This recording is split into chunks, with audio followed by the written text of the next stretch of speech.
నమస్తే, నా పేరు Vamshi. Welcome to HM TV special debate. గోవు మన పూర్వీకులు మనకు అందించిన కామధేను. గోవును సేవిస్తే సకల దేవతలను సేవించినట్టే అంటారు మన పెద్దలు. అలాంటి గోమాత విశిష్టత ఏంటి? గో ఆధారిత వస్తువుల వినియోగం మనకి ఎంత మేలు చేస్తాయి? గోమాతను విశ్వమాత అని ఎందుకు అంటారు? ఇత్యాది అంశాలపై హెచ్ఎం టీవీ ప్రత్యేక చర్చను చేపట్టింది.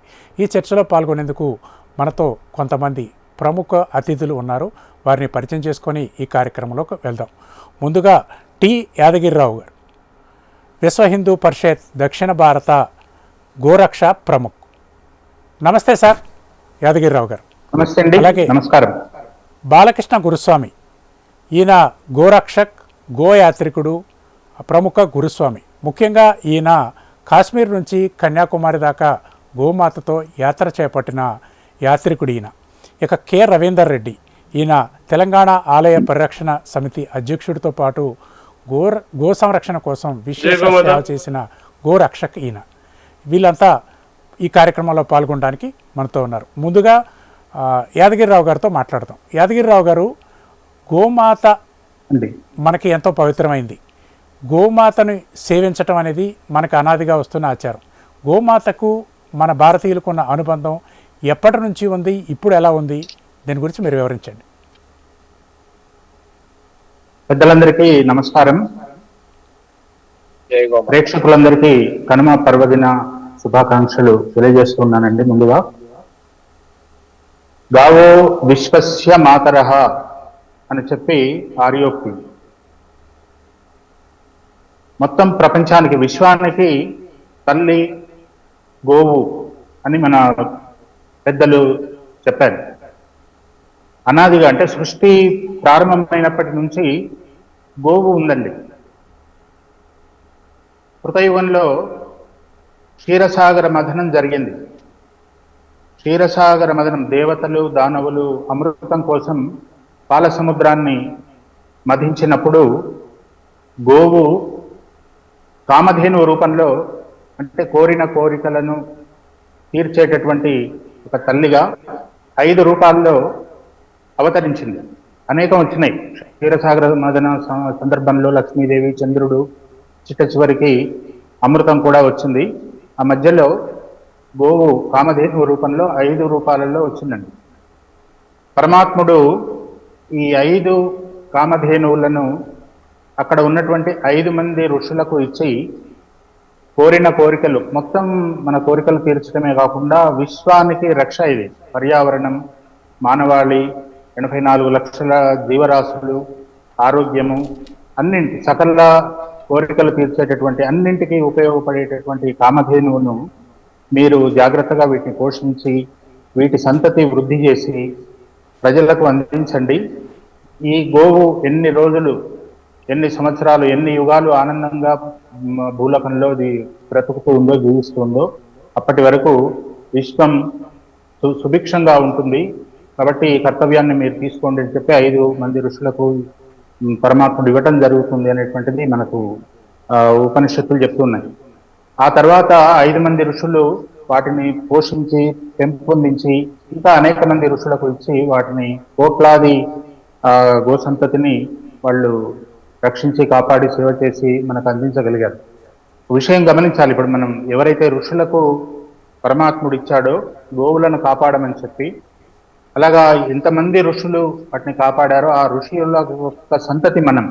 కాబట్టి ఆ ఋషుల పేర్లతోటి మనకు గోత్రాలు ఏర్పడ్డాయి. గోత్రము అంటే గోవును రక్షించే వాళ్ళము అని చెప్పి అర్థం. కాబట్టి కృతయుగంలో ఆ విధంగా కామధేను అవతరించడం జరిగింది. మీరు ధార్మిక పరంగా చెప్పమన్నారు కాబట్టి కృతయుగం తర్వాత త్రేతాయుగంలో రామాయణం జరిగింది. శ్రీరాముడి యొక్క చరిత్ర. గోమాత లేకపోతే శ్రీ రామాయణం లేదండి. రాముడి యొక్క పూర్వీకుడైనటువంటి దిలీప చక్రవర్తికి సంతానం లేదు. సంతానం లేకపోతే ఆయన వాళ్ళ యొక్క గురువు అయినటువంటి వశిష్ఠుడి దగ్గరికి వెళ్ళి, సంతానం లేదు, నాకు తరుణోపాయం చెప్పండి, నా వంశం ఇంతటితోటి ఆగిపోవాల్సిందేనా అని అడిగినప్పుడు, మీరు గోవును సేవించండి, గోవును సేవించినట్టయితే ఆ తల్లి యొక్క అనుగ్రహంతో మీకు సంతానం కలుగుతుంది. ఎప్పుడో మీరు తెలియకుండా గోవుకు అపరాధం చేసి ఉంటారు. కాబట్టి ఆ దోషాన్ని పోగొట్టుకోవడం కోసం మీరు గోవును సేవించండి అని చెప్పి తన ఆశ్రమంలో ఉన్నటువంటి గోవును ఆయనకు అందించి ఆశ్రమంలోనే 21 రోజులు దిలీప చక్రవర్తి తన భార్యతో కలిసి ఆశ్రమంలో గోసేవ చేసుకున్నటువంటి కారణం చేత ఆ తల్లి అనుగ్రహించి ఆయనకు సంతానాన్ని ప్రసాదిస్తుంది. ఆ విధంగా ఆ వంశంలో రఘువంశంలో రాముడు జన్మించి రామాయణం జరిగింది, ధర్మరక్షణ జరిగింది. మనము ద్వాపరయుగంలో చూసినట్టయితే శ్రీకృష్ణ పరమాత్ముడు, శ్రీకృష్ణుడి యొక్క అవతారము గోరక్షణ కొరకే. ధర్మరక్షణ అంటే ధర్మానికి గోవు అంటే ధర్మం అనేటువంటి అర్థం ఉంది.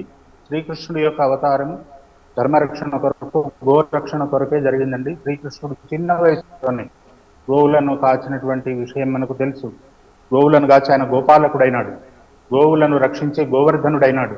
గోవులకు తన ఆటపాటలతోటి వేణుగానంతో విందు చేసి ఆయన గోవిందుడైనాడు. అట్లాగా ద్వాపర యుగంలో శ్రీకృష్ణావతారం గోవుల కొరకే. అనేక అంశాలు మనం పాండవులు ఇది చూసినట్టయితే ధర్మరక్షణ కోసం అజ్ఞాతవాసం చేస్తున్నటువంటి పాండవులు మళ్ళీ ఒకసారి అజ్ఞాతవాసం చేయటానికి సిద్ధపడ్డారు. కోసం అంటే గోవులను రక్షించడం కోసం. విరాటరాజు దగ్గర కౌరవులు వచ్చి ఉత్తర గోగ్రహణం చేసేటప్పుడు ఈ గోవులను రక్షించాలని చెప్పి వాళ్ళు మరొక 12 ఏళ్ళు అరణ్యవాసం, మరొకసారి అజ్ఞాతవాసం సిద్ధపడ్డటువంటి కథ మనకు విరాట పర్వంలో మనకు లభ్యమవుతుంది. ఆ విధంగా యుగ యుగాల్లో కలియుగంలో కూడా వెంకటేశ్వర స్వామి తిరుమల మనం దర్శించుకుంటూ ఉంటాం.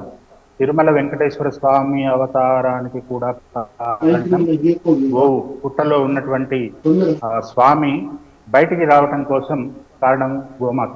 కాబట్టి ధార్మిక పరంగా అనేక అంశాలు గోవుతోటి ముడిపడి ఉన్నాయి. గోవు మనందరికీ మాత, మొత్తం విశ్వాన్ని రక్షించేటటువంటి తల్లి కనుకనే గోమాత గావో విశ్వస్య మాతరః అని చెప్పి మనం తల్లిని పూజిస్తుంటాం. అనేక విశేషతలు శాస్త్రీయపరమైనటువంటి, దేనికి ఇది అంటే శాస్త్రీయపరమైనటువంటి అనేక అంశాలు గోవుతో ముడిపడి ఉన్నాయి. గోవు అంటే, గోమాత అంటే కేవలం భారతీయ ఆవు మాత్రమే. ఇది మనం అందరూ గుర్తుపెట్టుకోవాలండి. భారతీయ ఆవు మాత్రమే ఆవు, అది మాత్రమే గోమాత. మిగతా సంకరజాతి పశువులను సృష్టించి గోవులకు అన్యాయం చేస్తున్నాం మనం. ఇప్పుడున్నటువంటి ప్రపంచం మొత్తం, మన దేశంతో పాటు ప్రపంచ దేశాలన్నీ ఈ జెర్సీ ఆవులు, తర్వాత సంకరజాతి ఆవులు సృష్టించి మనం వాటికి అసలైనటువంటి గోవులకు అన్యాయం చేసి సమాజానికి అన్యాయం చేస్తున్నాం. గోవు అంటే భారతీయ ఆవు. భారతీయ ఆవు యొక్క లక్షణం ఏంటి అంటే మూత్రం ఉంటుందండి. వీపు పైన ఇలాగా ఎత్తుగా మూత్రం ఉంటుంది, విశాలమైనటువంటి గంగడోలు ఉంటుంది. ఈ రెండు బాగా గుర్తుపెట్టుకోవాలి. విశాలమైనటువంటి వీపు ఉంటుంది. ఇది మాత్రమే భారతీయ ఆవు యొక్క లక్షణం. ఈ ఆవులోనే ఈ లక్షణాలన్నీ ఉంటాయి. ఆవు మనకు కారణం ఏంటి, ఇన్ని విశేషతలు ఉండేటువంటి సైంటిఫికల్గా కూడా అంటే అప్పుడు ఋషులు వాళ్ళ దివ్య దృష్టితోటి వాళ్ళ యొక్క చూసి దీంట్లో చాలా విశిష్టత ఉంది, సైంటిఫికల్గా మనకు సమస్త విశ్వాన్ని కాపాడేటటువంటి లక్షణాలు దీంట్లో ఉన్నాయని చెప్పి వాళ్ళు దివ్య దృష్టితో చూశారు. ఆధునిక కాలంలో ఇప్పుడు కూడా మనం ల్యాబొరేటరీలలో అనేక పరిశోధనలు చేసి శాస్త్రీయత అంటే గోవులో ఉన్నటువంటి ఎందుకు ఈ విశిష్టత, పూర్వీకులు ఎందుకు చెప్పారు అనేటటువంటి అనేక పరిశోధనలు చేసి అనేక విషయాలను కనుక్కుంటున్నారు. ఇందాక నేను చెప్పినట్టు ఆ గోవు యొక్క మూపురం లోపలి భాగంలో, మూపురం కింద సూర్యకేతు నాడి అనేటటువంటి ఒక విశిష్టమైనటువంటి వ్యవస్థ భగవంతుడు ఆ తల్లికి ప్రసాదించాడండి. మనందరం జీవించాలి అనంటే మనకు సూర్యశక్తి అవసరం. సూర్యుడు ఒక నిమిషం, ఒక సెకండ్ నేను రెస్ట్ తీసుకుంటా, పక్కకి వెళ్ళిపోతానంటే మొత్తం అంతమైపోతుంది, మొత్తం సృష్టి అంతమైపోతుంది. అంత పవర్ఫుల్ సూర్య యొక్క శక్తి. కాబట్టి సూర్యుని యొక్క శక్తిని ఆ సూర్యకేతు నాడిలో గోమాత నిక్షిప్తం చేసుకుంటుంది. మనకు ఎవరికి, మిగతా ఎవరికి మనకు లేదు. మనం సూర్యశక్తిని తీసుకుంటాం, ఏదో రూపంలో బయటికి వదిలిపెడుతూ ఉంటాం. కానీ ఆ తల్లి మాత్రం సూర్యకేతు నాడి ద్వారా శక్తిని నిక్షిప్తం చేసుకున్నటువంటి కారణం చేత ఆమె తీసుకున్నటువంటి ఆహారం, మనం గడ్డి, పండ్లు ఏవో పెడుతుంటాము, అవి తిన్నటువంటి ఆహారము విసర్జించినప్పుడు అది అమృతతుల్యమై బయటకు వస్తుందండి. గోమయం, గోమూత్రం, ఆవు పాలు, ఈ మూడింటిని ఆ తల్లి విసర్జిస్తూ ఉంటుంది. ఈ మూడు అమృతతుల్యం అంటే మెడికేటెడ్ అయ్యి బయటికి వస్తుంది. ఇది ఋషులు అప్పుడు కనిపెట్టారు. ఇప్పుడు ఆధునిక శాస్త్రవేత్తలు వాటి మీద పరిశోధన చేసి ఇది వాస్తవమని తేల్చారు. అనేక ప్రయోజనాలు గోమూత్రం, గోమయం, ఆవు పాలు, వీటితో పాటు ఆవు పాలతోటి పెరుగు, నెయ్యి తయారు చేసి ఈ ఐదింటిని కలిపి అంటే గోమూత్రం, గోమయం, తర్వాత ఆవు పాలు, ఆవు పెరుగు, ఆవు నెయ్యి, ఈ ఐదింటిని కలిపి పంచగవ్యాలు అని చెప్పి మనం అంటాం. ఈ పంచగవ్యాల సేవనం ద్వారా సమాజం ఆరోగ్యకరంగా ఉంటూ ఉండటం అనేటువంటిది మనం చూస్తున్నాం. వీటి మీద పరిశోధనలు జరిగాయి, పరిశోధనలు జరుగుతూ ఉన్నాయి. ఆధునిక కాలంలో శాస్త్రబద్ధంగా కూడా వీటిల్లో అనేక గుణాలు ఉన్నాయని చెప్పి తెలియచేశారు. గోమూత్రానికి 5 రకాలైనటువంటి పేటెంట్లు మనం సాధించగలిగామండి. నాగపూర్లో మనకు కేంద్రం ఉంది, భారతీయ గో విజ్ఞాన అనుసంధాన కేంద్రం అని చెప్పి కేంద్రం గత 40 సంవత్సరాల నుంచి పంచగవ్యాల మీద, గోవు మీద పరిశోధనలు చేస్తున్నారు శాస్త్రవేత్తలు. అక్కడ రకాలైనటువంటి పేటెంట్లు మనం గోమూత్రం మీద సాధించుకోగలిగాం. అద్భుతంగా వివరించారు యాదగిరిరావు గారు. ఇప్పుడు మనం బాలకృష్ణ గురుస్వామి, ఈయన కాశ్మీర్ నుంచి కన్యాకుమారి దాకా గోవుతో పాదయాత్ర చేశారు. వారి అనుభవాన్ని తెలుసుకుందాం. గోమాత విశిష్టత ఏంటి? మీరు గోమాత విశిష్టతను దేశమంతా చాటి చెప్పాలనే ప్రయత్నం చేశారు కదా, ఈ పరిశోధనలో మీకు ఎలా సహకరించారు? దేశమంతటా గోమాత గురించి ఎలాంటి భావనలు ఉన్నాయి? బాలకృష్ణ గురుస్వామి గారు. జై గోమాత అండి. ఈరోజు జాగోరే జాగో ప్రోగ్రాం ద్వారా గోమాత యొక్క విశిష్టతను యావత్ ప్రపంచానికి చాటి చెప్పాలన్న హెచ్ఎంటి వారి సంకల్పం. అదేవిధంగా చూస్తున్న ప్రేక్షకులందరికీ కూడా ఈ కనుమ సందర్భంగా మీ అందరికీ శుభాకాంక్షలు. ప్రత్యేకంగా ఆ కనుమ పండుగ రోజు చాలా గొప్ప విశిష్టత. ఆవులు, ఎద్దుల గురించి ఈ కనుమ పండుగలో ప్రత్యేకతను, ఎందుకంటే భారతదేశానికి వెన్నెముక రైతు. అలాంటి రైతుకు వెన్నెముకనే ఈ గో సంపద. ఈ గో సంపద బాగుంటే యావత్ భారతదేశం కూడా బాగుంటుంది. ఎందుకంటే భారతదేశం అనేది వ్యవసాయ ప్రధానమైన దేశం. అలాంటి వ్యవసాయ ప్రధానమైన దేశంలో సంవత్సర కాలం రైతుకు వెన్నుదన్నుగా నిలిచి ఈ భూమిని సారవంతం చేస్తూ మనందరికి కూడా ఆరోగ్యకరమైన ఆహారాన్ని అందిస్తున్న గో సంపద అంటే ఆవులు, ఎడ్లు. ఇలాంటి ఈ సంపదకు ఈరోజు ప్రత్యేకంగా కనుమ రోజు ప్రతి ఒక్కరు కూడా గ్రామాల్లో ప్రత్యేకంగా గోవులకు అలంకరణ చేస్తూ, ఎద్దులకైతే వాటి కొమ్ములకు రంగులు వేస్తూ, అదేవిధంగా మెడలో పూలమాలలు, ఆవుల కాళ్ళకు పసుపు, ఈ విధంగా మంచి ప్రత్యేక అలంకరణ చేస్తూ ప్రతి సంక్రాంతి కనుమ రోజున ప్రత్యేకంగా వీటికి పూజలు చేస్తుంటారు. ఎందుకంటే సమృద్ధికరమైన ఆహారాన్ని రైతులకు అందించి రైతులు 5 వేళ్ళు కూడా తన నోట్లోకి వెళ్ళడానికి ఈ గోమాత యొక్క శ్రమ, ఈ గో సంపద యొక్క కృషి చాలా ఉంటుంది. ఎందుకంటే పూర్వం రోజుల్లో ఎడ్లతో వ్యవసాయం చేసేవారు. యాంత్రికమైన వ్యవసాయ పద్ధతులు రానప్పుడు ఎడ్లతో వ్యవసాయం చేసేవారు. అలాంటి ఎడ్లు లేకపోతే ఈ వ్యవసాయం అనేది సాధ్యం కాదు. రసాయనికాలు లేకుండా ఆవు మూత్రము, ఆవు పేడ ద్వారా ఈ భూమిని సారవంతం చేసి భూమిలో సూక్ష్మ జీవులు వచ్చే విధంగా ఈ పేడ, ఈ గోమూత్రము ఈ భూమిని సమృద్ధి పరిచి నాణ్యమైన ఆహారాన్ని, ఎటువంటి హానికరమైన రసాయనికాలు లేకుండా నాణ్యమైన ఆహారాన్ని ప్రజలందరికీ అందిస్తుంది ఈ గో ఆధారిత వ్యవసాయం. అందుకే ఈ ఎడ్లు, ఈ గోవులు చాలా పూజనీయమైనవి.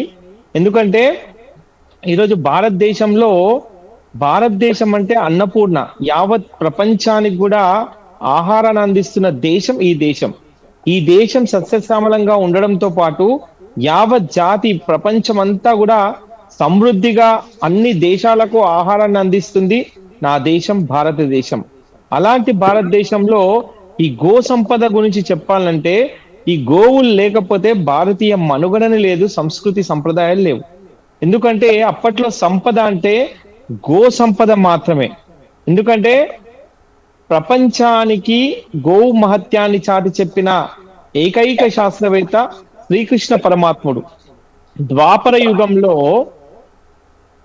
గోకులంలో ప్రజలందరూ కూడా ఇంద్రునికి పూజలు చేస్తున్నప్పుడు శ్రీకృష్ణ పరమాత్ములు కనిపించని ఆ దేవుడైన ఇంద్రునికి పూజలు చేసే బదులు మీకు ప్రత్యక్షంగా కనిపిస్తూ పాడి పంటను అభివృద్ధి చేస్తున్న ఈ ఎద్దులకు ఆవులకు పూజ చెయ్యాలని చెప్పి శ్రీకృష్ణ భగవానుడు చెప్పినట్టుగా అది అనుసరిస్తూ ఈ గోకులంలో ఉన్న ప్రజలందరూ కూడా ఈ గోవులకు ఎద్దులకు పూజలు చేసేవారు ప్రత్యేకంగా.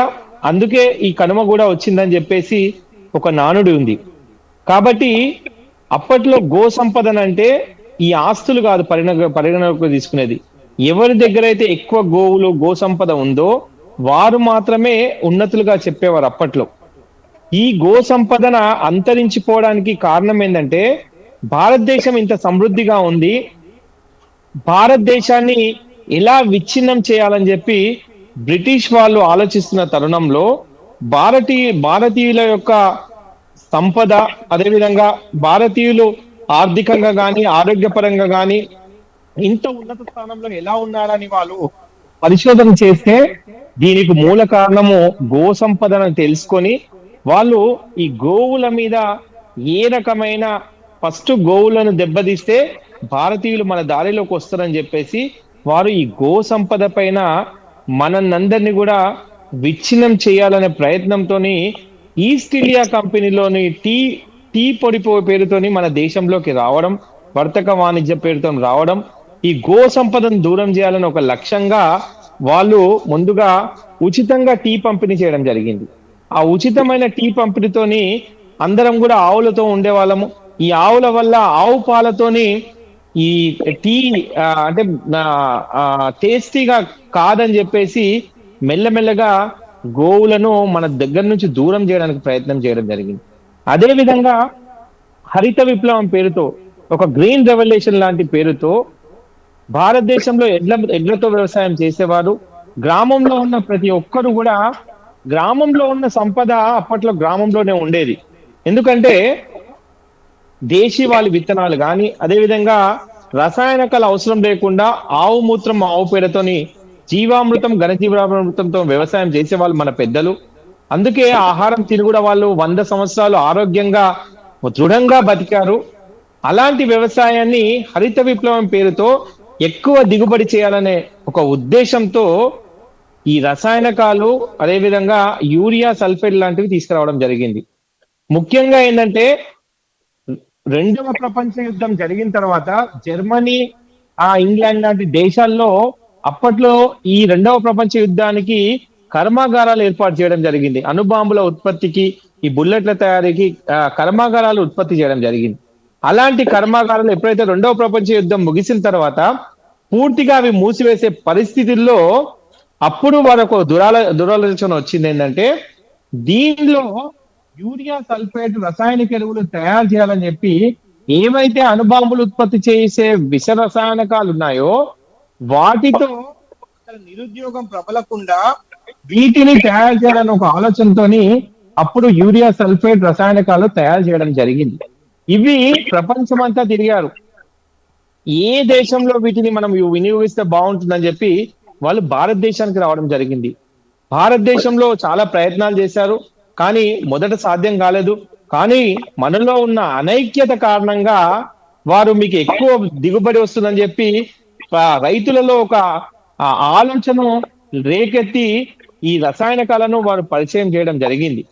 దానివల్ల ఈ భూమి దాదాపు 60 సంవత్సరాలుగా మనం రామాయణ మహాభారత కాలం నుంచి ఈ భూమిపై వ్యవసాయం చేస్తూ వచ్చాం, ఎడ్లతో వ్యవసాయం చేస్తూ వచ్చాం. కానీ ఎప్పుడైతే ఈ రసాయనికాలు వచ్చాయో, ఈ రసాయనికాలు వచ్చిన తర్వాత ఇప్పుడు ఈ 60 ఏళ్ల తర్వాత ఈ భూమి పూర్తిగా సూక్ష్మ పోషకాలు లేకుండా తయారైపోయి మనం తింటున్న ఆహారం అంతా విషతుల్యమైన ఆహారంగా తయారయ్యడం వల్ల ఈ రోజు మన పెద్దలు ఏ విధంగా మన పూర్వీకులు 100 సంవత్సరాలు దృఢంగా ఆరోగ్యంగా బతికారో అలా కాకుండా మనం సంపాదిస్తున్న ఆస్తిలో దాదాపు 40% కూడా మనము ఈ రోగాలకు హాస్పిటల్లకు పెడుతున్నాం. దీనికి కారణం మనం తింటున్న ఆహారమే. అలాంటి ఆహారం వల్ల ఈరోజు మనమందరం కూడా రోగగ్రస్తులం అవుతున్నాం. ఒకవేళ గో ఆధారిత వ్యవసాయం నుంచి పండించిన పంటలైతే మనమందరం కూడా ఆరోగ్యంగా ఉంటాం. ప్రపంచంలో ఈ భూమిని సస్యశ్యామలం చేసే ఆయుధం ఒకటే ఒక ఆయుధం ఏంటంటే ఆవు మూత్రం, ఆవు పేడ. అలాంటి ఈ గోవులు అంతరించిపోయే దశలో ఉంది. ఈ రోజు మనం కనుమల పండుగల పేరు మీద ఏదైతే ఈ రోజు మాత్రమే ఎడ్లకు గోవులకు పూజ చేసి వాటి వల్ల మన జీవనం సమృద్ధిగా ఉంది, సంవత్సరంలో మొదటి పంటలు తీసుకుంటున్నాము అని చెప్పి ఈ రోజు పూజలు చేసే విధానం రాబోయే 20-30 ఏళ్ల తర్వాత ఈ గోజాతి అంతరించిపోతే మనము ఇలాంటి కనుమ పండుగలు చేయగలుగుతామా ఒక్కసారి ఆలోచన చేద్దాం. ఎందుకంటే గోవులు లేకపోతే మన మనుగడ లేదు. అలాంటి గోవులు దేశవ్యాప్తంగా 50,000 ఆవులకు పైగా అతి కిరాతకంగా చంపబడుతున్నాయి. రైతులు ఆత్మహత్య చేసుకోవడానికి కారణమే ఈ గోవులతోని ఎడ్లతోని వ్యవసాయం చేసుకోకపోవడం వల్లనే రైతులు పురుగుల మందులు తాగి ఆత్మహత్యలు చేసుకోవాల్సిన దౌర్భాగ్యం ఏర్పడ్డది మన దేశంలో. అంతకుముందు ఎక్కడ కూడా సమృద్ధిగా ఉండేది, రైతులు కూడా ఆనందంగా ఉండేది. ఎందుకంటే వాళ్ళు పండిస్తున్న పంటలో ఎటువంటి ఖర్చు లేకుండా ఉండేది. వాళ్ళు రసాయనకాలు కొనేవాళ్ళు కాదు, ఓన్లీ గోమూత్రం గోపేడతోని వ్యవసాయం చేసేవాళ్ళు. ఆ విత్తనాలు దేశీవాళి విత్తనాలతో మాత్రం వ్యవసాయం చేసేవాళ్ళు. కాబట్టి గ్రామంలో ఉన్న సంపద గ్రామంలో ఉండేది. కానీ ఈ రోజు గ్రామంలో ఉన్న సంపద పట్టణాలకు, తద్వారా విదేశాలకు వెళ్తుంది రసాయనకాల వల్ల. అందుకే అప్పట్లో బ్యాంకులు లేవు, ఈ యాంత్రిక పరికర ట్రాక్టర్లు అలాంటివి లేవు. ట్రాక్టర్లు కొనాలని రైతు అప్పు చేసి ఆ అప్పు తీర్చలేక, అదే విధంగా ఈ రసాయనకాల పురుగుల మందులు కొని వీటికి అప్పులు కట్టలేక రైతు ఆవులతో వ్యవసాయం, ఎడ్లతో వ్యవసాయం మరిచినందున ఆత్మహత్యలు చేసుకునే దౌర్భాగ్యం ఏర్పడ్డది. కాబట్టి ఇప్పటికైనా మనం కళ్ళు తెరిచి ఎడ్లతో వ్యవసాయము, గోవులతో, గోమూత్రం గోమయంతో మనం వ్యవసాయం చేసినట్టయితే ఈ భూమి సారవంతంగా తయారవుతుంది. ఈ భూమిలో చక్కని పంటలు పండితే మనం ప్రజలకుతో పాటు మనమందరం కూడా ఆరోగ్యంగా ఉంటామని చెప్పేసి ఈ సందర్భంగా హెచ్ఎంటీవీ వారి ద్వారా ప్రతి రైతుకు కూడా నేను విన్నవిస్తున్నాను ఏంటంటే, మీ ప్రాంతాల్లో ఖచ్చితంగా గో ఆధారిత వ్యవసాయం చెయ్యండి. మీరందరూ కూడా ఎటువంటి రసాయనాలు వాడకుండా, ఎందుకంటే రైతు అంటే ఒక దేవుడు. ఆ రైతు బాగుంటేనే ఈ దేశం బాగుంటుంది. రైతు బాగుండాలంటే తక్కువ ఖర్చుతో వ్యవసాయం చేయాలి. తక్కువ ఖర్చుతో వ్యవసాయం చేయాలంటే గో ఆధారిత వ్యవసాయం చేయాలి. దానివల్ల ఆరోగ్యాన్ని మనందరికీ ప్రజలకు అందిస్తూ ఖచ్చితంగా ఈ గో ఆధారిత వ్యవసాయం ద్వారా యావత్ దేశం కూడా సుభిక్షంగా ఉండాలంటే గో సంపద ఖచ్చితంగా ఉండాలి. అందుకే ఇందాక పెద్దలు యాదగిరిరావు గారు చెప్పినట్టు ఆవు అంటే విశ్వానికి తల్లి. ఆ విశ్వానికి ఆవు అంటే ఒక సైన్స్ అండి. మనతో మాట్లాడేందుకు రవీందర్ రెడ్డి గారు మనతో ఉన్నారు. ఈయన ప్రముఖ గోరక్షక్, అలాగే ఆలయ పరిరక్షణ సమితి తెలంగాణ అధ్యక్షులు. రవీందర్ రెడ్డి గారు, మనం గోమాతను పెంచుకోవటం, గో సంపదను పెంచుకోవటం అనేది భారతదేశంలో అనాదిగా వస్తున్న ఆచారం. కానీ క్రమంగా గోవు అనేది మన ఇంటికి దూరం అవుతూ వచ్చింది. మనం ఎక్కడెక్కడి నుంచో విదేశీ కుక్కలను పెంచుకోవటం అలవాటు చేసుకున్న మన ప్రజలు గోమాతని కేవలం ఆలయాలకే పరిమితం చేశారు. ఆలయాలకు వెళ్ళి అప్పుడప్పుడు గోసేవ చేయటం మినహా ఇళ్లలో గోవును పెంచుకోవటమే మానేశారు. ఈ పరిస్థితి నుంచి జనాలకి మీరు ఒక అపీల్ చేయగలుగుతారా? గోవును ఎందుకు మనం పెంచుకోవాలి? గోవు ఇంట్లో ఉంటే ఎలాంటి మేలు కలుగుతుంది? గోవు ఎదుర్కొంటున్న ప్రధాన సమస్యలు ఏంటి? గోవు క్రమంగా కనుమరుగైపోయి తర్వాత ఆలయాల్లోనో జూల్లోనో చూసుకోవాల్సిన పరిస్థితి వస్తుందా? మీరేమంటారు? ముందుగా హెచ్ఎంటీవీ ప్రేక్షకులకు సంక్రాంతి కనుమ పండుగ శుభాకాంక్షలు. అలాగే ప్యానెల్లో ఉన్న పెద్దవాళ్ళకి అందరూ కూడా సంక్రాంతి శుభాకాంక్షలు. ముఖ్యంగా గావో విశ్వస్య మాతరహ, గోవు ఈ ప్రపంచానికే మా అమ్మ వంటిదని పెద్దలు కూడా చెప్పారు. ప్రపంచంలోనే మొట్టమొదటిగా, అంటే ఈ యొక్క ప్రపంచంలో గోవుకు పూజ చేసేటువంటి దేశం భారతదేశం ఒకటే. ఎందుకంటే గో విశిష్టత ఇప్పుడు పెద్దలు అందరూ కూడా చెప్పారు. కాబట్టి నేను షార్ట్ కట్ గా మీకు కొన్ని విషయాలు చెప్పదలుచుకున్నాను. గోవును పూజించడం వల్ల ఎన్నో లాభాలు కలుగుతాయి. ఎన్నో రకాలుగా మనకు వేదాలు, పురాణాలు, గురువులు అందరూ చెప్పడం జరిగింది. కానీ ఇవాళ ఆవు వల్ల కలిగే లాభం లేదంటూ కొంతమంది, అంటే కుహన మేధావులు, ఈ యొక్క సెక్యులర్ సూడో వాళ్ళు ఈ గోవు సంతతిని తగ్గించే ప్రయత్నం చేసిర్రు. అందులో ముఖ్యంగా ఈ యొక్క జెర్సీ పాలు వాడడమే. జెర్సీ పాలు అనేది ఆ పందితో క్లోనింగ్ చేసినటువంటి పాలు. ఈ పాలు రావడం వల్ల ఇక్కడ స్వచ్ఛమైన దేశీ గోవు అంతరించిపోవడం జరిగింది. ఎందుకంటే పందితో క్లోనింగ్ చేసి ఎక్కువ పాలు వచ్చేలాగా వీళ్ళు ఈ యొక్క సంకర జాతిని సృష్టించి మన దేశీ గోవుని అంతరించిపోయేలాగా చూడడం ఒకటి. తర్వాత ఇక్కడ గోవును తినుబండారంగా చేస్తూ ఉన్నారు కొన్ని మతస్థులు. ఇక్కడ ఎన్ని చట్టాలు ఉన్నా కానీ ప్రభుత్వము 1977లో చట్టం చేసింది గోవధ నిషేధ చట్టము. అప్పటి నుంచి కూడా ఇప్పటి వరకు చూస్తే ఏ ప్రభుత్వం కూడా ఈ చట్టాలను అవగాహించాలి. చట్టాలు నామమాత్రంగానే ఉన్నాయి, కానీ ఏవైతే ప్రభుత్వాలు వాళ్ళ ఓట్ల రాజకీయం కోసము ఈ గోమాతలను అంతరించిపోతుంటే చూస్తూ కళ్ళు ముచ్చుకుని కూర్చున్న కారణము, ముఖ్య కారణము గోవును అంతరించడానికి కారణం ఈ ప్రభుత్వాలే. ఎందుకంటే గోవు వల్ల కలిగే లాభాలు ఇప్పుడు పెద్దలు చెప్పినట్టు పంచగవ్యం వల్ల క్యాన్సర్ తక్కువవుతున్నాయి. తర్వాత గోమూత్రం వల్ల బాడీలో యాంటీ ఆక్సిడెంట్ బాడీస్ మనకు ఇమ్యూనిటీ పవర్ పెంచుతా ఉంది. ఇట్లా రకరకాలుగా గోవు మనకి ఎన్నో రకాలుగా మంచి చేస్తా ఉంది. కానీ ఇక్కడ నేను చెప్పొచ్చేది ఏంటంటే ఏదైతే మనకు ఈ చట్టాలు ఏవైతే గో వధ నిషేధ చట్టాలు ఉన్నాయో అవి ప్రభుత్వాలు అమలు చేయట్లేదు. ఇక్కడ చూడండి, ఇప్పుడు every house should have cow shed అండి, నాట్ కార్ షెడ్. ఎందుకంటే ఇవాళ మనము ఇక్కడ కొన్ని జీవులను హింసిస్తే కొన్ని సంఘాలు వచ్చి ఇక్కడ మాట్లాడతారు. నిన్నగాక మనం చూస్తే కొన్ని కుక్కలు చనిపోతే చాలా మంది పెద్ద పెద్ద సెలబ్రిటీలు వచ్చి మాట్లాడారు. కానీ గోవుని రోజు లక్షల ఆవులు చనిపోతుంటే ఒక్క సెలబ్రిటీ మాట్లాడట్లేదు. ఇలాంటి దుస్థితిలో మన సమాజం ఉంది. కాబట్టి ఇవాళ ప్రతి హిందువు కూడా గోవును కాపాడుకోవడానికి తనంత ముందంచ వేయాలి. ఇక్కడ మన బాలకృష్ణ గురుస్వామి గారు వారు 5,000 కిలోమీటర్లు పాదయాత్ర చేశారు. మన విహెచ్పి యాదగిరిరావు గారు గో రక్షణ గురించి పోరాటం చేస్తూ ఉన్నారు. కానీ ఇక్కడ సమాజంలో అవగాహన అనేది తగ్గిపోయింది. కాబట్టి ప్రభుత్వాలే ముందుకొచ్చి ఈ యొక్క గోరక్ష చట్టాన్ని అమలు పరుస్తూ అవగాహన కల్పించాలని నేను ఈ సందర్భంగా అప్పీల్ చేస్తూ ఉన్నాను. చాలా అద్భుతంగా వివరించారు రవీందర్ రెడ్డి గారు. ఇప్పుడు ముఖ్యంగా యాదగిరిరావు గారు, మనం చాలా సమస్యలు మనకున్నాయి, గో సమస్యలు చాలా ఉన్నాయి. అయితే మనిషి అనేక సమస్యలు ఎదుర్కొంటున్నాడు. అయితే ఫారెన్లో ముఖ్యంగా నెదర్లాండ్స్లో కౌ హగ్ అనే ఒక ప్రక్రియ వచ్చింది. గోవుని కౌగిలించుకోవడం ద్వారా, గోవుకి దగ్గరగా ఉండడం ద్వారా ఒత్తిడిని తొలగించుకోవచ్చు అనేది ఆ కౌ హగ్ సిద్ధాంతం. అది భారతదేశంలో అనాదిగా ఉంది, కానీ మర్చిపోయి ఇప్పుడు కౌ హగ్ని మళ్ళీ ఇప్పుడు అడాప్ట్ చేసుకుంటున్నాం.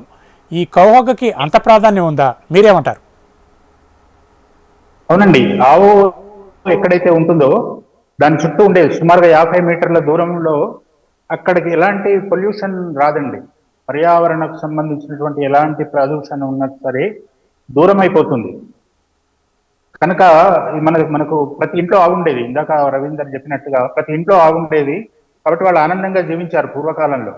ఆ ఆవు నుంచి వచ్చేటటువంటి ఆ రక్షణ ఏదైతే ఉందో, ఆ వలయం ఏదైతే ఉందో, నిరంతరం వాళ్ళు ఆవుల దగ్గర జీవించి ఉన్నారు. కాబట్టి ఆనందకరమైనటువంటి సమాజం అప్పుడు ఉండేది. నేను ఇందాక చెప్పినట్టు పరిశోధనలు జరుగుతున్నాయండి. మా మిత్రుడు ఒక ఆయన అమెరికాలో మన దగ్గర నుంచి ఆవులు తీసుకొని వెళ్ళి అక్కడ చేస్తున్నాడు, వ్యాపారం లాగా. అంటే అక్కడ ప్రచారం చేస్తున్నాడు. ప్రతి ఆదివారము అక్కడ వచ్చి బుక్ చేసుకుంటున్నారటండి. 40 రోజుల ముందర కౌ హగ్, మీరు చెప్పారు నెదర్లాండ్స్ గురించి, అమెరికాలో ఆదివారం ఆయన దగ్గరికి రావటం కోసం కౌ హగ్ కోసం 40-50 ఆవులు పెంచుకుంటూ ఉన్నాడు. అక్కడ ఆవులను అక్కడ హగ్ చేసుకోవటం కోసం ముందు బుక్ చేసుకొని వచ్చి $100, $200 అట్లా అడ్వాన్స్ పే చేసి చేసుకుంటున్నారట. ప్రపంచవ్యాప్తంగా ఒక రకమైనటువంటి క్రాంతి వస్తుంది. దీనికి కారణం ఇదే, ఇందాక మేము చెప్పినట్టు. ఇప్పుడు మనం గమనించినట్టయితే ఎందుకు ఇది అంటే, ఆవు పాలు చూడండి మీరు. దాంట్లో విశేషత ఏంటండి అంటే, ఆవు పాలు 84 లక్షల జీవరాశుల్లో పాలు, క్షీరదాలలో ఏ పాలైనా సరే, ఈవెన్ మన తల్లి పాలైనా సరే తెలుపు రంగులో ఉంటాయి. భారతీయ ఆవు పాలు లేత పసుపు రంగులో ఉంటాయండి. గోల్డ్ కలర్లో ఉంటాయి, లైట్ గోల్డ్ కలర్లో ఉంటాయి.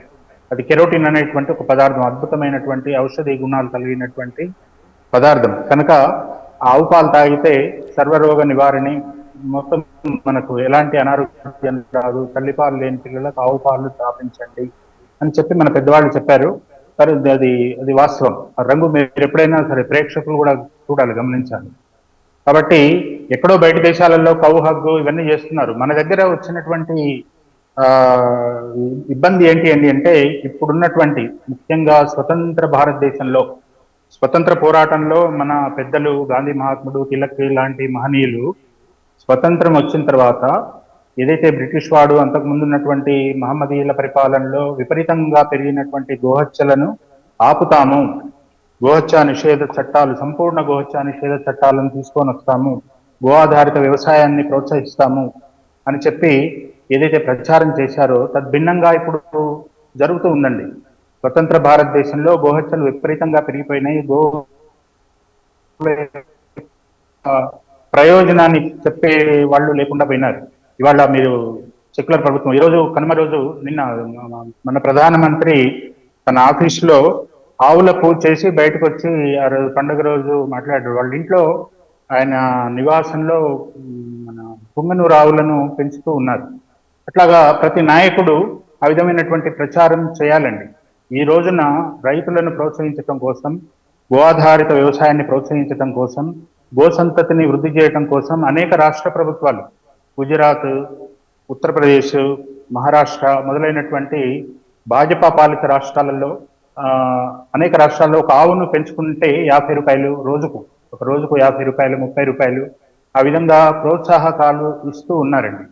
ఆ విధంగా గోవులను యొక్క సంతతిని అంతరించిపోతున్నటువంటి గోవుల సంతతిని పెంచుకోవటం అనేటువంటిది ముఖ్యంగా ప్రభుత్వాల కర్తవ్యం, ప్రజల యొక్క బాధ్యత.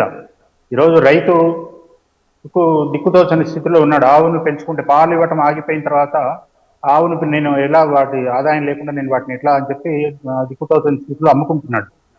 మనం ఇవాళ ప్రచారం చేస్తున్నాం. కేవలం ఆవు పాలే కాదు, గోమూత్రం, గోమయం ద్వారా అనేక రకాలైనటువంటి లాభాలు ఉన్నాయి. వ్యవసాయం, ఆవు పాల కంటే ఒక్కొక్క చోట ఆవు మూత్రానికి విపరీతమైన డిమాండ్ ఉందండి. గోవు పేడకు విపరీతమైన డిమాండ్ ఇప్పుడు వస్తుంది. కనుక ప్రకృతిపరమైనటువంటి గో ఆధారిత వ్యవసాయాన్ని ప్రోత్సహించడం కోసం అనేక రకాలైనటువంటి కార్యక్రమాలు మనం గో సంస్థలు చేపడుతున్నాయి. ప్రభుత్వాలు కూడా కొంత ముందుకు వస్తున్నాయి. గోహత్యలను ఆపాలనంటే ప్రభుత్వము, పోలీసు వాళ్ళు పూనుకోవాలి.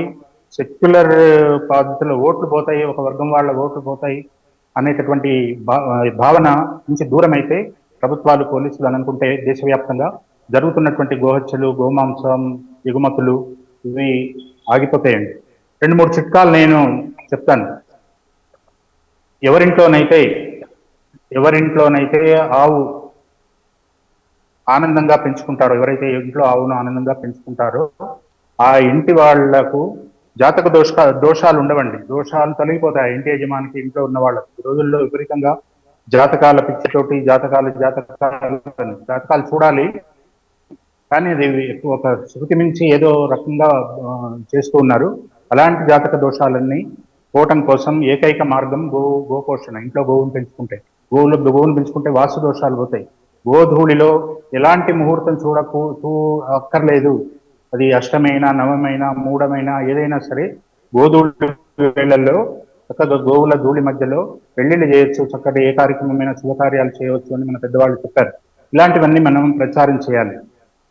ముఖ్యంగా సమాజం ఈ రోజున గో ఉత్పత్తులు అనేకం దొరుకుతున్నాయండి. మన ఇంట్లో వాడేటటువంటి కాస్మెటిక్స్, ఉదయం లేచిన దగ్గర నుంచి పేస్ట్, దంతమంజన్, సబ్బు, ఇంట్లో పూజ చేసుకునేటటువంటి అగరబత్తి, షాంపూ, ఫినాయిల్ లాంటి చిన్న వస్తువులు, గో పంచగవ్యాల నుంచి తయారు చేస్తున్నటువంటి వస్తువులు మార్కెట్లో దొరుకుతున్నాయి. రైతులు తయారు చేస్తున్నారు. మేము చాలా విశేషంగా వీటి మీద ప్రయత్నం చేస్తున్నాం. అనేక గోశాలల వాళ్ళు, అనేక రైతులు తయారు చేస్తున్నారు. సమాజం వీటిని ఆదరించాలి. ఇంట్లో చిన్న వస్తువులన్నీ, గో ఆధారిత వస్తువులను ఎప్పుడైతే కొంటామో, ఆవు పాలను రోజు తాగాలి, ఆవు పాలు తాగండి అని చెప్తున్నాం. ఆవు పాలు దొరకటం లేదు. మనం ఎవరైతే ఆవు పాలు, మన పాలు ఎవరు పోస్తారో వాళ్ళతోటి మనం ఆవు పాలు కావాలి మాకు అని చెప్తే వాళ్ళు ఆవును పెంచుకుంటారు, రోజు మనకు ఆవు పాలు తెచ్చిపోస్తారు. ఆ విధంగా గో ఉత్పత్తులకు డిమాండ్ పెంచడం అనేటటువంటిది సమాజం యొక్క బాధ్యత. గోసేవలో భాగం అది. మనం గో ఉత్పత్తులను ఉపయోగించినట్టయితే అది గోసేవ చేసినట్టు ఉంటుంది, ప్లస్ మన ఆరోగ్యం బాగుంటుంది, సమాజం బాగుంటుంది, గో సంతతి పెరుగుతుంది. ఈ ప్రభుత్వాల బాధ్యత ఎంత ఉందో సమాజం యొక్క బాధ్యత కూడా అంతే ఉంది. చట్టాలను అమలు చేయకపోవటం, చట్టాలు అమలు చేయవలసిన వాళ్ళు ఈ నిర్లిప్తంగా ఉండటం చేత అనేక సమస్యలను గోరక్షకులు ఎదుర్కొంటూ ఉన్నారు. కేవలం పండుగ రోజు మంత్రులు, ముఖ్యమంత్రులు వెళ్ళి గోవులను పూజ చేసినంత మాత్రాన ఇది సమస్య తీరిపోదు. గో ఆధారిత వ్యవసాయాన్ని ప్రోత్సహించాలి, ముఖ్యంగా ప్రభుత్వాలు చేయాల్సింది. ఇప్పుడు ప్రధానమంత్రి కూడా చెప్పాడు, నిన్న ఆంధ్రప్రదేశ్ ముఖ్యమంత్రి చంద్రబాబు నాయుడు గారు ఈ మధ్య ఒక స్టేట్మెంట్ ఇచ్చారు, యూరియా తగ్గించండి, యూరియా తగ్గించిన వాళ్లకు ఒక ఎకరానికి 800 రూపాయలు ఏదో ఇస్తాను ఒక స్కీము బహుశా 4-5 నెలల క్రితం ఆయన ప్రకటించారు. రైతులకు ఆ విధంగా మనం ప్రోత్సాహకాలు ఇచ్చినట్టయితే, ప్రభుత్వాలు ఇచ్చినట్టయితే, రైతు ముఖ్యంగా ఆవు రైతు దగ్గరే ఉంటుంది. రైతుకు ప్రోత్సాహకాలు ఇస్తే రైతు దాన్ని జాగ్రత్తగా పెంచుకుంటాడు. రైతు కుటుంబంలో ఉన్నటువంటి అందరూ రైతులు కావాలండి. ఇదివరకు అలాగే ఉండేది. చాలా మంది రైతులు కావాలంటే ఉద్యోగాలు చేయలేదు అని చెప్పడం లేదు. ఉద్యోగాలు చేసినప్పటికీ కూడా వాళ్ళ సహజమైనటువంటి వాళ్ళకు ఉన్నటువంటి ఆ వ్యవసాయము, పశుపోషణ వాటిల్లో ఎక్కువగా వాళ్లకు ఉంటుంది కనుక ఆ విధంగా వాళ్ళని మళ్లించే ప్రయత్నం ప్రభుత్వాలతో పాటు సమాజం చేయాలి. ఇలాంటి మీడియా సంస్థలు విస్తృతంగా, కేవలం పండుగ రోజు ఇలాంటి సమయం కాకుండా విస్తృతంగా దీనికి ఒక టైం ఏదైనా పెట్టుకొని ప్రతిరోజు లేదా నెలలో 3 రోజులు 4 రోజులు ఈ గోవు గురించి, గో ఆధారిత వ్యవసాయం గురించి, గో ఉత్పత్తుల గురించి, పంచగవ్య చికిత్సల గురించి ఇలాగా ప్రచారం చేసినట్టయితే చాలా ప్రయోజనం ఉంటుందండి. ఒక విషయం చెప్పి నేను ముగిస్తాను. మనకు పంచగవ్యాల యొక్క విశిష్టత ఏంటంటే, ప్రతి ఆలయంలో మనకు తీర్థం ఇస్తారు. ఒక 3 చెంచాలు తీర్థం ఇస్తారు. అకాల మృత్యుహరణం, సర్వవ్యాధి నివారణం, సమస్త పాపక్షేకరం, శ్రీ మహావిష్ణు పాదోదకం లేదా శ్రీ అమ్మవారి పాదోదకం, పావనం శుభం అని చెప్పి ఇస్తారు. ఆ తీర్థంలో పంచగవ్యాలు కలిసి ఉంటాయండి. 3 చెంచాల యొక్క తీర్థం తీసుకున్నట్టయితే మృత్యువు దగ్గరికి రాదు, పాపాలన్నీ తొలగిపోతాయి, సంపూర్ణమైనటువంటి ఆరోగ్యవంతులైతారు అని చెప్పి ఆ మంత్రం యొక్క అర్థం. అంటే పంచగవ్యం కొద్దిగా అయినా కానీ రోజు మనం సేవనం చేసినట్టయితే మన ఆరోగ్యం బాగుంటుంది, సమాజం బాగుంటుంది అనేటటువంటిది కాన్సెప్ట్. అది ఆలయం ఆధారంగా మనకు అది అర్థమవుతుంది. కాబట్టి అనేక అంశాలు ఈ విధంగా మనం ధార్మిక పరంగా, శాస్త్రీయంగా, మనం పర్యావరణ పరంగా ఇలాగా అనేక అంశాలు గోవు యొక్క విశిష్టత, గోవు యొక్క దీంట్లో సైంటిఫికల్గా ముడిపడి ఉన్నాయి కనుక వీటిని మరింత అధ్యయనం చేయాలి. ప్రభుత్వాలు పూనుకోవాలి, సమాజం పూనుకోవాలి. మీరు చాలా చక్కగా ఇది 3-4 సార్లు మీరు ఇలాంటి కార్యక్రమాన్ని మీరు ఏర్పాటు చేశారు. ఇది ఒక్కరోజు కాకుండా నిరంతరం మీరు దాని గురించినటువంటి అధ్యయనం చేస్తూ సమాజానికి అందించేటటువంటి ప్రయత్నం మీడియా ద్వారా కూడా ఎక్కువగా జరిగినట్టయితే విశేషమైన ప్రయోజనం ఉంటుందని చెప్పి నేను మీకు తెలియజేస్తున్నాను. ధన్యవాదాలు యాదగిరిరావు గారు. బాలకృష్ణ గురుస్వామి గారు, చాలా కీలకమైన విషయాల్ని యాదగిరిరావు గారు మన ముందుంచారు. గోవుల్ని మనం సంరక్షించుకోగలిగితే మన జీవనయానం ఎంతో మెరుగవుతుందని చెప్పారు. మీరు అదనంగా ఏమైనా కొన్ని పాయింట్లు చెప్పగలుగుతారా? ప్రభుత్వాలు ఖచ్చితంగా ప్రజల ఆరోగ్యం అనేది చాలా ముఖ్యమైన విషయం. ఏ ప్రభుత్వమైనా, కేంద్ర రాష్ట్ర ప్రభుత్వాలు ప్రజల ఆరోగ్యాన్ని దృష్టిలో పెట్టుకొని ఖచ్చితంగా ఈరోజు దరిద్రం ఏంటంటే, జెర్సీ ఆవులు కొనడానికి ప్రభుత్వాలు రుణాలు ఇస్తున్నాయి. ఇలాంటి రుణాలను ఖచ్చితంగా ఆపివేయాలి. జెర్సీ సంస్కృతిని విడనాడి దేశీవాళీ ఆవుల యొక్క అభివృద్ధిని చేసినట్టయితే ప్రభుత్వాలు రైతులకు ప్రోత్సాహకాలు ఇవ్వాలి. ఎవరైతే దేశీవాళీ గో ఆధారిత వ్యవసాయం చేస్తున్నారో, దేశీవాళీ ఉత్పత్తులు చేస్తున్నారో అలాంటి వాటికి ప్రోత్సాహకాలు ఇస్తూ, పర్యావరణాన్ని కాపాడుతూ, రైతులకు ఆర్థిక స్వేచ్ఛ, అంటే ఎవరైతే రైతులు తను పండించిన పంటలపై వారికే అజమాయిషీ ఇస్తూ, వారు ఏదైతే రేటు నిర్ణయిస్తారో దాని ప్రకారం దాన్ని పంటలకు విలువ ఇస్తూ వారికి ప్రోత్సాహకాలు అందించాలి ముఖ్యంగా. ఇంకొకటి ఏంటంటే, ఆర్టికల్ 48 ప్రకారం 48A ప్రకారం గోవుల అక్రమ రవాణా గాని, అదేవిధంగా గోహత్యలపై ప్రభుత్వాలు దృష్టి పెట్టి గో సంతతి అంతరించిపోకుండా నిర్దిష్టమైన ప్రణాళికతో గో జాతిని రక్షించాల్సిన బాధ్యత ప్రభుత్వాలపై ఉంది. అదేవిధంగా ప్రభుత్వము ప్రజల్లో ఒక అవేర్నెస్ తీసుకురావాలి. ఆవు మూత్రం, ఆవు పేడ, ఆవు పాలు, అదే పెరుగు, నెయ్యి వల్ల ప్రజలకు కలిగే ఉపయోగాలు తెలియచేస్తూ మళ్ళీ మన దేశీవాళీ జాతులు, అప్పట్లో 300 జాతులు ఉండేవి, అలాంటి జాతులను మళ్ళా సంరక్షించుకొని భారతదేశానికి పూర్వ వైభవం తీసుకురావాల్సిన బాధ్యత కేంద్ర రాష్ట్ర ప్రభుత్వాలపై, పార్టీలతో సంబంధం లేకుండా. ఎందుకంటే ఈ ఆవుకు అనేది ఒక కులం లేదు, ఒక మతం లేదు, ఆవు విశ్వానికి సంబంధించింది. కాబట్టి ఈ ఆవు బాగుంటే ఈ భూమిపై ఉన్న ప్రతి ప్రజలు కూడా బాగుంటారు, ఆరోగ్యంగా ఉంటారు. కాబట్టి ఇలాంటి ఆవులను, ఎద్దులను రక్షించాల్సిన బాధ్యత పూర్తిగా ప్రభుత్వ అధికారులపై, అదేవిధంగా బ్యూరోక్రాట్లపై ఉన్నదని చెప్పి దాన్ని అమలు పరిచే విధంగా మీ మీడియా ద్వారా కూడా ప్రభుత్వానికి తెలియజేస్తారని నా విజ్ఞప్తి. చాలా అద్భుతంగా చెప్పారు బాలకృష్ణ గురుస్వామి గారు. చివరగా మన రవీందర్ రెడ్డి గారి దగ్గరికి వెళ్దాం. రవీందర్ రెడ్డి గారు, ప్రస్తుత పరిస్థితుల్లో గోమాత చాలా క్లిష్టమైన పరిస్థితుల్లో ఉంది. ప్రతిరోజు ఎన్నో గోవులు వధకి గురవుతూ ఉన్నాయి. దీన్ని మనం అరికట్టడం సాధ్యమేనా? ఎలా దీన్ని సాధించగలుగుతాం? ఒకవైపు మన గో సంరక్షకులు ప్రయత్నిస్తున్నా, అది ప్రభుత్వాలు కృషి చేస్తున్నట్టు కనిపిస్తున్నా నిత్యం జరుగుతూనే ఉంది. దీన్ని కాస్త క్లుప్తంగా వివరించండి. ఖచ్చితంగా అండి. ఏదైతే ఇప్పుడు మనము గోవుని కాపాడడానికి ఎలాంటి చర్యలు తీసుకుంటే బాగుంటుందనే ప్రశ్నకి ముఖ్యంగా గోవు మీద అవగాహన రావాలి. అది చిన్నప్పటి నుంచే పిల్లలకు నేర్పించాలి. అంటే పాఠ్యాంశాల్లో గోవు గురించి ఉండాలండి. ఎందుకంటే కౌ అంటే ఇట్స్ డొమెస్టిక్ ఎనిమల్ అని చెప్తా ఉన్నారు. It's not A domestic Animal అండి, ఇట్స్ ఎ డివైన్ ఎనిమల్. అది మనము ముందుగా చెప్పగలగాలి. తర్వాత కౌ అంటే ఇట్స్ ఎ సైంటిఫిక్ ఎనిమల్.